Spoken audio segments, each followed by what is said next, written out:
ఆంధ్రప్రదేశ్లో భారతీయ జనతా పార్టీ మిత్రపక్షాల బలాన్ని తన బలంగా మార్చుకునేందుకు పక్కా ప్లాన్తో వ్యవహరిస్తున్నట్లుగా కనిపిస్తోంది. పదవుల విషయంలో తమ వాటాలను పెంచుకునేందుకు ప్రయత్నిస్తున్నారు.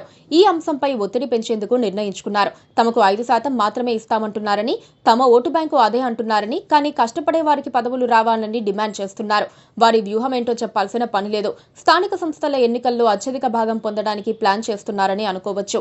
నామినేటెడ్ పదవుల్లోనూ అవకాశం కోసం ఎదురు చూస్తున్నారని అనుకోవచ్చు. ఏపీలో కూటమిలో ఉన్న 3 పార్టీలు ఓ ఫార్ములా రూపొందించుకుని ఆ క్రమంలో పదవులు పంచుకుంటున్నాయి. స్థానిక ఎన్నికలు రాబోతోన్న సమయంలో తమకు ఎక్కువ వాటా కావాలని బీజేపీ రాజకీయం ప్రారంభించింది. 5% అంటున్నారని, పార్టీ కోసం కష్టపడిన నేతలకు అవకాశాలు కల్పించాలని విష్ణుకుమార్ రాజు అంటున్నారు. బీజేపీ కోసం ఎంతమంది కష్టపడ్డారో, ఎలా కష్టపడ్డారో కానీ వారికంటే ఎక్కువగా టీడీపీ, జనసేన పార్టీ నేతలు కష్టపడి ఉంటారు.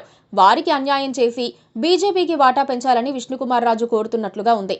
అది ఆయన ఆలోచన మాత్రమే కాదు, పార్టీలో అందరి ఆలోచన అయ్యుంటుందని అంచనా వేస్తున్నారు.